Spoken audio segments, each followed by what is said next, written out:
Bonjour à tous, nous nous retrouvons ce second dimanche de Carême et l'évangile qui nous est proposé, c'est celui de la Transfiguration que nous connaissons bien dans sa version chez Saint Luc. C'est un évangile qui a sa place importante pendant ce temps de Carême, comme elle a eu sa place importante dans la proximité de Jésus avec ses apôtres.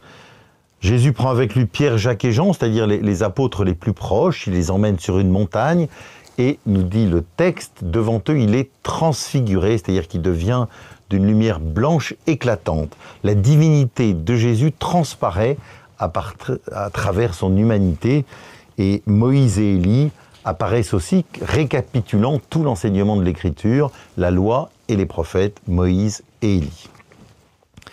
Je retiendrai 3 points qui me semblent importants pour nous aujourd'hui à conserver.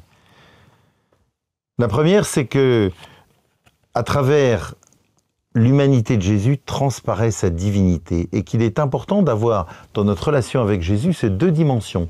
Jésus est pleinement homme et pleinement Dieu.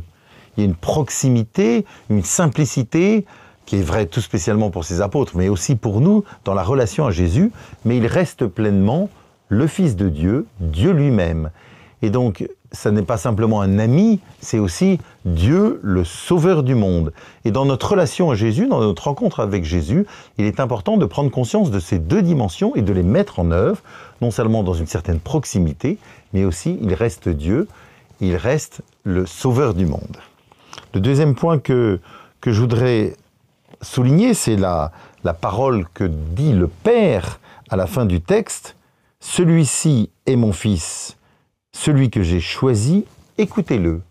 C'est donc une invitation qui nous est faite à chacun et chacune d'entre nous d'écouter Jésus, qui nous est faite par Dieu le Père. Il ne peut pas y avoir de plus grande, entre guillemets, autorité que celle du Père qui nous invite, vis-à-vis de son Fils Jésus, à l'écouter, écouter sa parole. C'est ce que nous faisons certes le dimanche à la messe en écoutant l'Évangile, mais que nous pouvons faire de façon quotidienne en nous plongeant dans la parole de Dieu, tout spécialement pendant ce temps du Carême.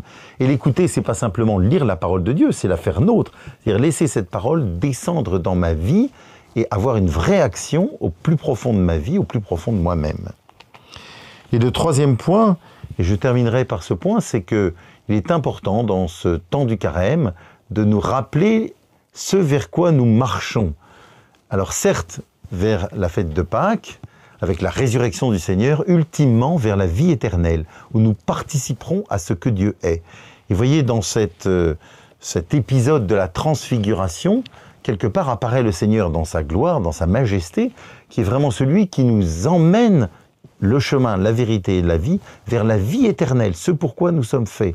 Et donc s'illumine aujourd'hui, au début de ce carême, ce pourquoi nous sommes faits, c'est-à-dire participer à la divinité même de Dieu. Donc vous voyez, nous ne sommes pas simplement spectateurs de la personne de Jésus, mais nous sommes invités, c'est notre vocation de baptiser, à participer pour l'éternité à la divinité de Dieu, à participer à ce que Dieu est. Bien sûr, nous ne sommes pas Dieu, mais de participer. Et donc cette lumière qui apparaît sur la route doit non seulement nous encourager, nous faire grandir l'espérance de partager l'éternité avec Dieu, comme un désir profond qui est notre vocation. Bon dimanche à chacun et à chacune.